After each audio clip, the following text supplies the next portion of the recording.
Hello everyone, this is Roland Barthes for Self-Taught Polyglot. Today I'm going to shoot my last video in the series on how Haitian language participated in creating Haitian thought, the Haitian reality, the Haitian behavior.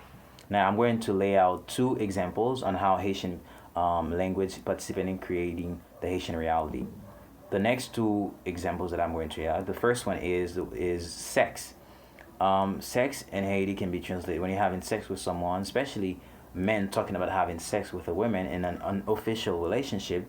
They often use a word that is very pejorative to women. They use the word to cut in Creole. You say couper, tailler. These are very, very, very pejorative words to the other sex. These words can lower the self-esteem of a woman. It can show them that they are not worthy.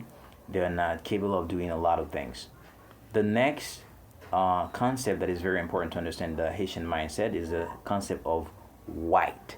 White and quote white. This word white can be translated in Haitian Creole as blanc.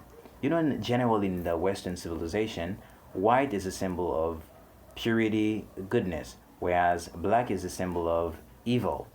Thus, when people are going to funeral, you might see people wear black because funeral is something that death is something that is tragic to the humankind.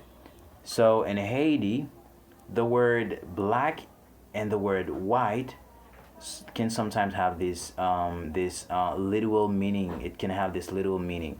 For example, when you say something is someone is white in Haiti, it might not always be about the color of the skin color. It's not always about colorism as it was in the United States in the 20th century.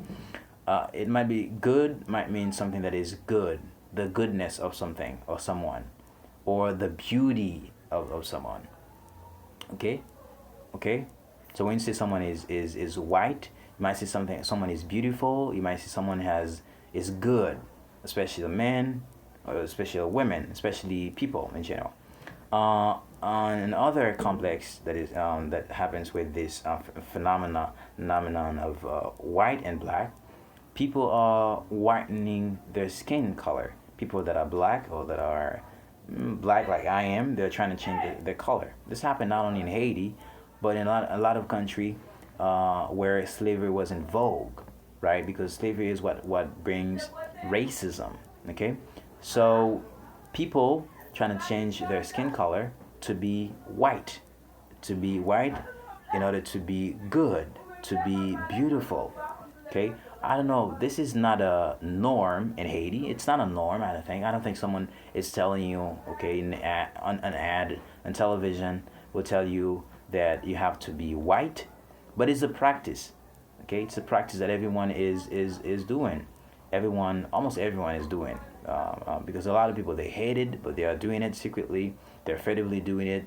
Others, they are criticizing it, whereas they are doing it themselves. So these are the two words that can help you to understand the Haitian mindset. I guess that language is can participate in interpreting reality and shaping reality and the perception of reality. But language is not going to imprison its speakers because language is very flexible. And when it comes, all words they go, and you're gonna have no words to express the need, the cultural need of the people. With a lot of movement about women empowerment, I hope that one day they would have another word to talk about having sex unofficially with women. It's not gonna be the word cut, and the word black and white are not going to be used, one for goodness and the other one for bad things. So I hope that our language change in this and direction, so that people can be equal. So these are the words that you can use sometimes, when people use sometimes, in order to show the how Haitian people distort reality from a lens, trying to see the reality from their own perspective, their own paradigm, by using their linguistic tool, which is Haitian Creole. So Haitian Creole is a language has selected part of reality and ignore others.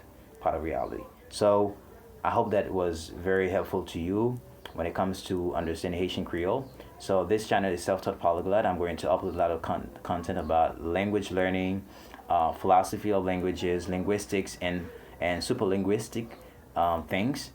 And I'm also going to share my stories about how I tackle languages in general. I'm studying Chinese right now. I'm going to be talking in depth about that.